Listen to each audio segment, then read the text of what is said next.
Hi అండి. 8వ రోజు శరన్నవరాత్రుల్లో అమ్మవారు మహాగౌరి అవతారంలో మనకు దర్శనమిస్తారు. అమ్మవారికి ప్రీతికరమైంది నారికేల, అలాగే కొబ్బరికాయతో ఈరోజు కొబ్బరి బూరెలు చేశాము. ఎలా చేసామో చూద్దాం పదండి.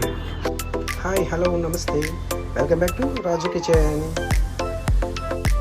ముందుగా బౌల్లోకి ఒక గ్లాస్ బియ్యం అండి, ఒక గ్లాస్ బియ్యంకి పావు గ్లాసు మినపప్పు అండి. శుభ్రంగా వాష్ చేసుకొని 3 సార్లు వాష్ చేద్దామండి. వాష్ చేసిన తర్వాత దాంట్లోనే వాటర్ ఎక్కువ వేసి ఒక 5 గంటలు నానబెడదామండి. నానబెట్టిన బియ్యాన్ని మిక్సీ పడదామండి. మరీ థిక్గా కాకుండా మరీ పలుచగా కాకుండా చూపించే విధంగా రుబ్బుకోవాలండి మిక్సీలోని. ఒకవేళ మరీ పలుచన అయ్యిందనుకోండి, కాస్త బియ్యం పిండి వేస్తే సరిపోతుందండి. ఇప్పుడు వేరే బౌల్లోకి వేసుకొని దాంట్లోనే చిటికెడు ఉప్పు అండి, 1/2 గ్లాస్ వరకు షుగర్ అండి,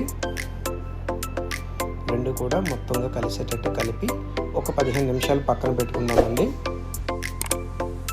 చూడండి, 15 నిమిషాలు పక్కన పెట్టిన తర్వాత థిక్గా ఉంటుందండి. ఇదండి ఇలా ఉంటుంది. మీకు ఏమైనా పలుచగా ఉంటే కాస్త బియ్యం పిండి వేసుకోవచ్చండి, ప్రాబ్లం లేదు. ఇప్పుడు మిక్సీ గిన్నెలోకి కొబ్బరి అండి, కొబ్బరినేమో పేస్ట్లా కాకుండా గరుగరుగ్గా ఆడుకుందామండి. ఇప్పుడు మరొక బౌల్లోని కాస్త వాటర్, అలాగే 1 కప్పు వరకు షుగర్ అండి. షుగర్ లైట్గా మెల్ట్ అయ్యి తీగపాకం వచ్చేసరికి అందులోనే 1/2 టేబుల్ స్పూన్ యాలకుల పొడి.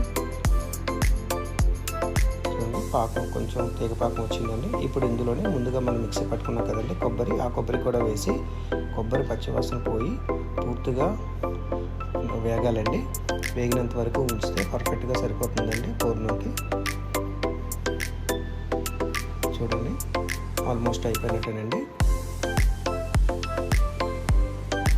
ఇలా అయిపోయిన మిశ్రమాన్ని చల్లారిన తర్వాత ఒక్కొక్కటిగా పూర్ణాలుగా రెడీ చేసి పక్కన పెట్టుకుందామండి. ఇప్పుడు కడాయిలో ఆయిల్ వేసి ఆయిల్ లైట్గా వేడెక్కిన తర్వాత మీడియం ఫ్లేమ్కి మార్చుకోండి. ఒక్కొక్క పూర్ణాన్ని ముందుగా పిండి ఉప్పింది కదండి అందులో వేసుకుంటూ డీప్ ఫ్రై చేసుకోవడమేనండి. ఒక్కొక్కటిగా వేసుకుంటూ సరిపోతుందండి. లైట్ గోల్డెన్ కలర్ వచ్చిన తర్వాత తీసేస్తే సరిపోతుందండి. మంట మాత్రం మీడియం ఫ్లేమ్ పై మాత్రమే ఉంచాలండి. హై ఫ్లేమ్లో ఎడితే త్వరగా కుక్ అవుతుంది, కానీ అలాగే అయిపోతాయండి, లోపల కుక్ అవ్వు. చూడండి, లైట్ గోల్డెన్ బ్రౌన్ వచ్చిన తర్వాత తీసేస్తే సరిపోతుందండి.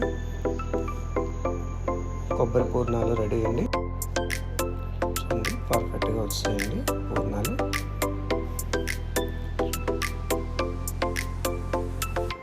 చూడండి, అన్ని పర్ఫెక్ట్గా ఉన్నాయి.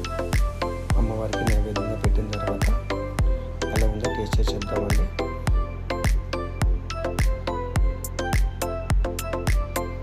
సూపర్ అండి.